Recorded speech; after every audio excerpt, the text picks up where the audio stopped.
Watch the ride.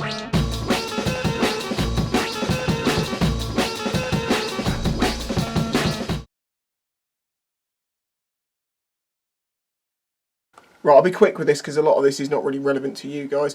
Key rings, for making key rings. I've got tons of different types of A2 stainless steel, fasteners, nuts, bolts, washers, cap nuts, you know, all sorts. Basically for making the clocks, but I use A2 steel because it's high quality steel, stainless steel, and it shouldn't rust. White paint pen, they're very handy for marking on things that you can't normally write on because it's just wet paint. Red Sharpie, good for marking metal work. Centre punch for centre punching holes. If you're going to drill holes that need to be accurate, well then you need to use a centre punch. These are spare glasses for my welding helmet, which I might as well show you that one. This again is a cheap welding helmet. This is my helmet. DIN 13s also can be used in the grind mode, otherwise known as off. It's a great helmet. It's a really nice bright view, you know, without welding, and then it switches just as quickly as you want. It's all digital. You've got sensitivity and delay in there. They're solar powered, obviously. Even if you knew that, welding helmets are all solar powered because the light from welding is got a lot of UV in it, and it can charge stuff really quickly. That's where you can get sunburn. I actually have some peely hand at the moment. I need to get gloves. I don't have gloves. I know, I keep meaning to do this, but I just don't. But I need to find ones that I can feel what I'm doing and protect my hands, because the big, like, you know, leather type work gloves, just I can't feel anything, and without feel I can't do the work. Anyway, so yeah, that was off Amazon. That wasn't particularly expensive. I think it was like 30 quid or 25 quid. Works great. I can't complain. There's some self-adhesive Velcro, Gorilla epoxy. That's something. It's good to have epoxy. You can really stick stuff together. My old my old Pulse Adrenaline, the bodywork was held together with pieces of aluminium to make little flanges and epoxy for a long time because the plastics broke, and that was something you'll know about with the history. This is an extra filter for my respirator. Where is my respirator? You don't want to breathe in cancer sometimes, so have a respirator.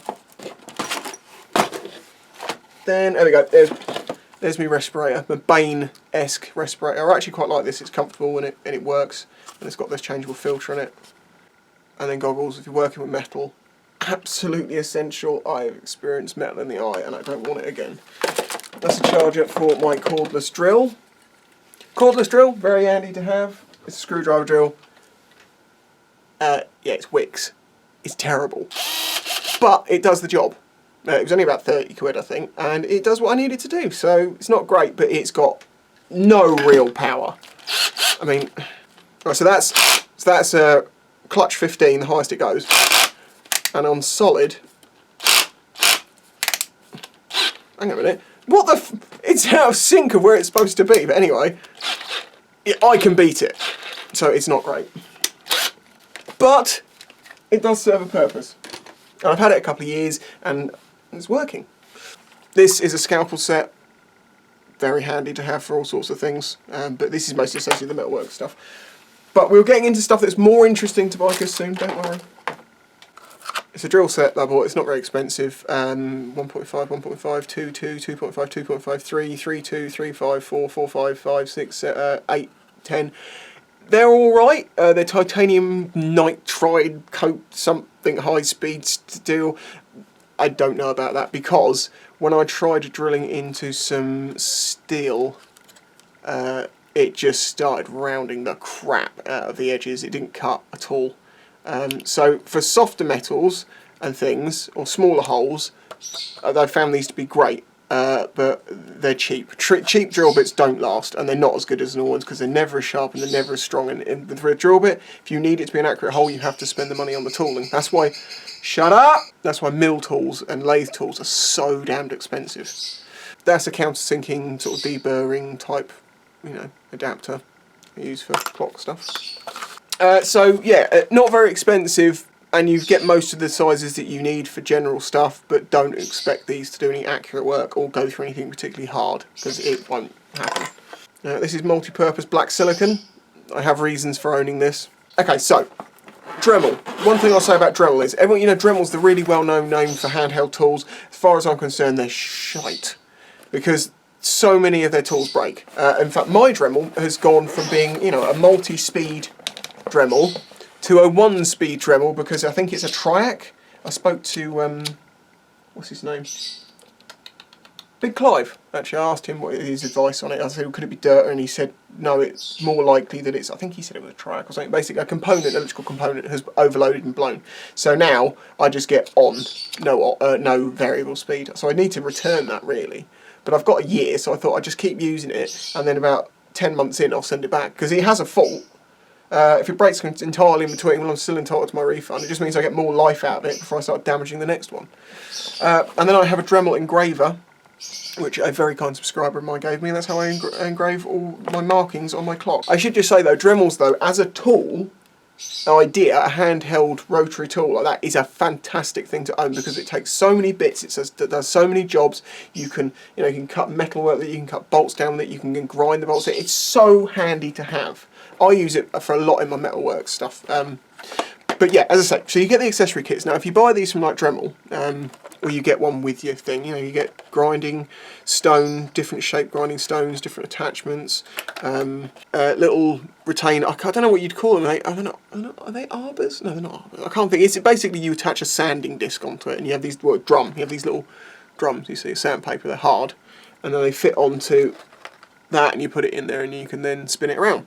You can really clear some material with these as well. Anyway, these are great and they do last a little bit of work, but they do wear out their consumables. But if you buy them from Dremel, they're really expensive. So the other option, I'll just quickly say, there's like a polishing compound and buffing wheels, and you've also got mini cutting discs and grinding discs and things like that. So you know, it's Dremel, whatever. I didn't know I had one of those. Oh my god! I've realised I've got a ball-ended, a small ball-ended die grinder. I need one of those. I didn't know I had one. Right. Anyway, as I was saying, yes. So the Dremel consumables are much better than the cheap Chinese ones. However, they're a lot more expensive. So this is where you have to say, where you pay. It was a few pounds for half a dozen sandy discs and Dremel. Well, the same price got me this box full of like 100 of different grades. Okay. They're rubbish. It's true to say. Every now and then you get one which just flies apart. They're very inconsistent. I mean, look at this. You've got one that's really thick-walled, and there's what they should be, which is really thin-walled. And they also don't last maybe half the time that a Dremel one would, but they cost like a fifth. So if you use 3 of these, you're still saving money versus using one Dremel one. It's a toy-up, but I personally think that, yeah, it's okay to buy the cheap ones like this, as long as you accept the fact that some of them are going to break, and it will end up being maybe more annoying than using the official ones, but it won't be nearly as expensive. Anyway, as far as a biker is concerned, is any of this essential?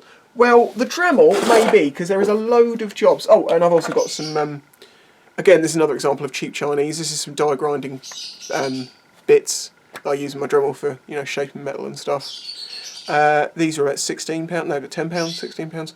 One broke. First time I used it. However, the other ones I've used on multiple different things, on hardened steel, on welds, and they're holding up great, and they're not nearly as expensive as the really expensive ones. I know I've got a ball end die grinder here, but I needed a smaller one. I didn't realise I had. Again, cheap Chinese, but these have actually lasted. But I wasn't that annoyed when one of them randomly broke. What was I saying? Yeah, essentials for motorbike. Yeah, the Dremel could be essential, not in the initial kit of stuff you need to buy. That's just basically spanners and screwdrivers and pliers and things like that. But I reckon if you do enough work within a year, you're going to be buying things like this. I don't very often take a drill to my bike, so maybe not for bike stuff. Let's just be quick and I'll get on to the next one. Try and keep this video under an hour, eh? Right, now the third toolbox, this is my newest toolbox. My brother gave me this for my birthday because I needed a big box putting my big tools in. This is a great box. Good strong box, I'm very happy with it, and it's got a really nice grab handle on it. Anyway, and they're really good clasps.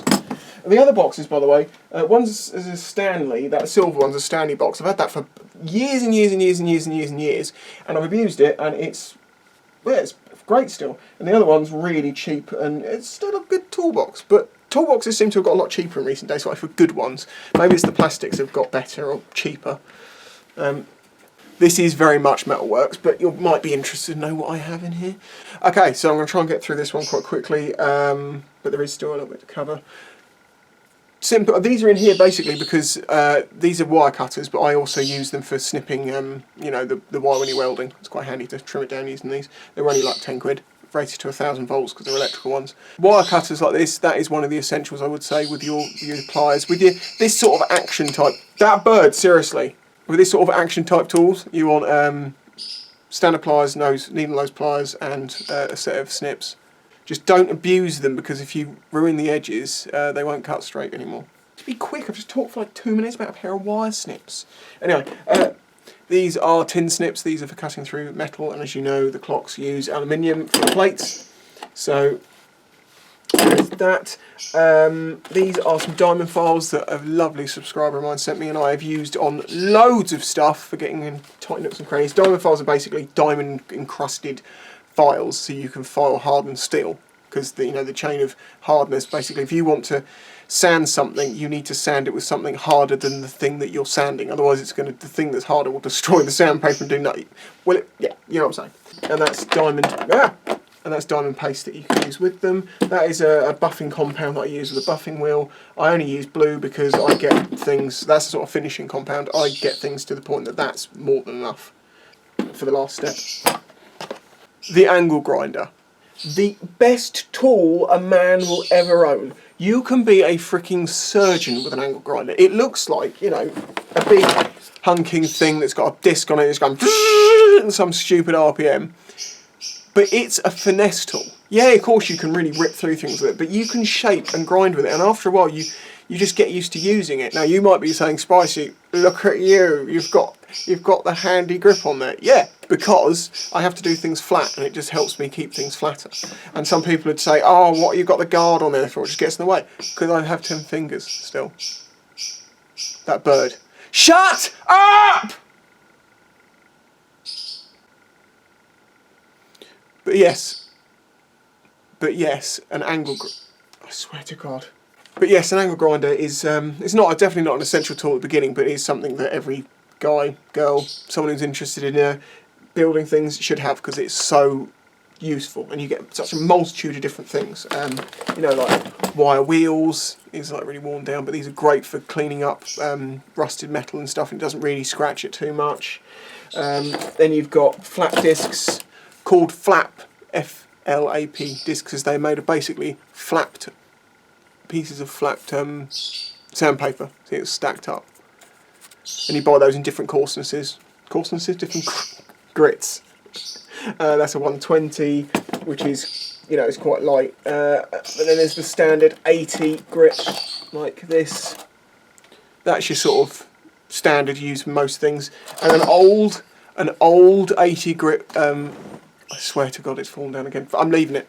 An old 80 grit flap disc is a beautiful thing. When it's shaped and you know it well, you can do some really finessed work. This is a bit past it though at this point, as you can tell. But I keep them because there's always some job where you need to be really rough on something, just beat it away. It's like, well, just use that to take it down. Let's start with.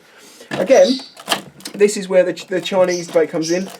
You can pay up to, I've seen some shops charging up to like £4 or £5 per disc, or you can buy like a stack of 10 from China for about £8 or something like that. And these are an example of something that just, which ones are they? There you go. They are the same ones. These are great. They last just as long as the better ones that I've used. I can't say anything against them, and they're cheap. So go cheap with those. Then you've got cutting disc, 1mm cutting disc. Oh, just a wonderful thing to own is a 1mm cutting disc. You can cut through anything. However, this could kill you. Well, maybe I'm like, no, if you've got you right, it probably could. These have a habit. If you're not careful, if you bend them while you're using them, they'll shatter. You don't use them like that. You use them like this, and it basically will cut through hardened steel and anything. But if it explodes, it can stick in you. Michael Cthulhu got nailed by one of these earlier this year, and it put him out of action for a while. His hand was all cut up. And even a glove might not protect you from one of these exploding. So don't. There's a few things about what 1mm cutting disc to say. Don't go cheap with these, particularly. If you drop one really hard or anything gets really bashed on it, you know, I mean hard, throw it. Because if it puts a crack in it and it explodes, it's going to do you some damage. I keep mine sort of between a couple of things. I know it's not getting bashed too badly. It's not going to get flexed. so it's safe. This is a backing plate for a sander, basically. That goes on there, through there, this, see how that works. Absolutely eat metal if you want to with those, but, and then you've got, I think these are called, are these known as skirting discs? It's basically a paint and rust removal, like weird plastic polymer stuff. Now these are cheap, and you can see they're cheap because they're actually slightly off-centered, so these are a little bit vibraty. It will even itself out within a couple of minutes of using it, you know, it'll wear here and there, but that is one thing. Out of balance, cheap things for angle grinders. If you turn it on and it's going, make sure it's on the spindle properly, and if it's not, it'll probably knacker your bearings before anything else, so you're not saving any money. And this is a felt polishing wheel that you basically use with a compound, and you can polish things up to a mirror-like shine. But again, angle grinder attachment, because it is the amazing Swiss Army tool of most things. And as I seem to be getting more and more, not more and more, as I seem to be going pretty basic with the explanation of a lot of this, I'm actually going to show you, if you don't know how you put something on an angle grinder. For instance, if it's something like a wire wheel, then you have to press the button on the back, which stops the spindle moving, and then you just screw it on. And a little tweak, and that's enough, because the spinning rotational force of this just tightens it more. It won't come undone. So it tightens that way, so it loosens that way, but it spins that way, so it only ever tightens the thing up. So you don't need to over tighten these. When I put my discs and my things on and off, other wire wheels aren't so comfortable because they can really stick you. I just do it to hand tight.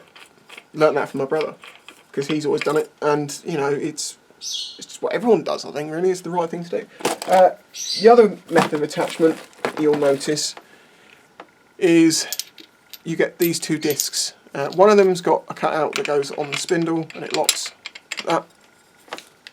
Then if you're using, say, a flapping disc or something that's mounted like this, you put that on there. Make sure it goes in the middle. You have to work out which side of this you need, because you can see this is wide cover and this is a central sort of grippy part. Again, now with these, the way you tighten them up is you get it to its like finger tight, and then you just move the disc around with your thumb, and that's enough pressure. Just your thumb pushing around holds it. You don't. Why do you need one of these? Who is tightening this? Is getting on it and going. There's no need, because using it keeps it tight. So when you come to swap a disc out, you literally just grab it, and well, you normally do it that way, so you've got the gravity on it. And you can quickly chuck that off and put another one on, or change the tool. So much quicker, so much simpler, and absolutely no need for that piece of crap. Now into the other welding stuff. Magnetic angles for welding things together. If you've got anything to do at 45 degree, you can, it magnetically holds things together and gives you the angle at the same time. Very handy when welding, but equally very annoying. They never work like you want them to. But then that bird. These are only like £6 cheap ones, but they've done the jobs that I've needed them to do. This is some 0.8 MIG wire for MIG welding. I've now switched to 0.6 because my machine, which is a 140, just isn't really up to doing thicker stuff, so using the thinner wire seems to give me better penetration. I'm not going to get into welding because A, I don't know enough about it, and B, no. But my welder, which I'll show you, which is a cheap welder. Sorry, I keep having to scream. That bird is driving me insane. I'm so sorry. If I could shut it up, I would. There is no like, shut up. I was saying, my welder is a cheap one, but it actually has done me very well. The gasless one, so you can use gas or not use gas. I'm not going to go into that again. But if you're not using gas, you have to use gasless wire. I have some gasless wire. I've never tried using it, and I don't really ever want to. Well, I will try at some point, but from what I hear, this is messy and nasty and not very good. Various welding tips, because on a welder you need the right size tip for whatever wire size you're using, and a tip is basically just a little piece of copper that screws in and has got a hole in it, because wire comes out of the welder. I'm not explaining welding to you. And then the drive wheels, varying sizes of drive wheels depending on what size of wire you're using. So basically nothing in here is essential for bikes as far as I'm concerned, apart from the snips. But as a general sort of person's toolkit, if you do bits and pieces like I do, these are the tools that I've acquired over the past few years and I've found that I've needed. There's nothing here that I don't ever use, and I don't very often find myself needing for any tools. So there are things, obviously, there's probably obvious gaps and things that I should have, but that will come when I need it. You buy these things over time, not all at once, because it will get very expensive. The only other thing I'd say is have things like WD-40, GT85, some form of gun to shoot an annoying bird. The last thing I'll show you is my welder. Okay, so this is the welder that I use. It is a Wolf 140 MIG welder, gasless, and you will say, that's a piece of shite. I agree with you. Compared to a machine like that, which isn't mine, I will note, yeah, it's a piece of crap, but it does the job. It's just, it takes a lot more, I'd actually say it takes a bit more skill to get a clean weld with it. The reason I say that is because if I use mine to do something and I get a clean, like, a clean weld, it's like, yeah, it's good. Occasionally, if I get something that I just need to use a much better welder on, I can borrow this one occasionally, and it's just so much easier to get a clean weld with that thing. But it does work, you know. I'd say that the wire control is really inconsistent. Like 1 minute it'll go one speed, 1 minute it'll go another speed. I think that this is a bit off, but generally you can tune with it. Play. It takes a long time. You can't just like go, well, it's this I need 5 of that and this here and it'll be fine, because one time to the other the power doesn't seem to change, but the wire speed is a bit more invariable, or more variable. As I say, this can be used without gas, so you need to be able to reverse the polarity, and that's just easily done inside. I've got 5 kilos of 0.6 wire on here, and yeah, it's a good welder. It was 170 quid. It came with loads of other stuff, which was rubbish, but you had everything you need with it. The only downside to this is it runs using, I've talked about this recently, disposable gas. It's gas argon mix, and my regulator the end of it broke off. Well, it's just the knob. For my small amount of welding that I do, disposable gas has actually been okay. It's not been too expensive. I've not really bought much of it. It's been okay. However, if you're doing lots of welding, you want to go into the big bottles. So say it connects using this plastic tube, which fits into that hole. It's just a press fit. Now, what's nice about this welder is it's actually got this spigot on the back for the normal hose you get off of a gas bottle, and then on the inside of that is this normal adapter, so you can put the hose back inside and plug it into there. See that there? It's the same as what's on the regulator. That's very dark. And then you can plug in a normal gas bottle on the back. I know this is going to probably, with Toolie type people, open up huge debates about this, that and the other, and tell me about I'm wrong about this, that and the other, but the fact is, from my experience, things just work for me or they don't work, and if they don't work then I don't keep them. And this little thing and some of the other things I've used have been good. Anyway, my battery's dying, so I've got to go. Leave a like, thanks for watching. If you got to the end, Jesus Christ, and I'll catch you next time.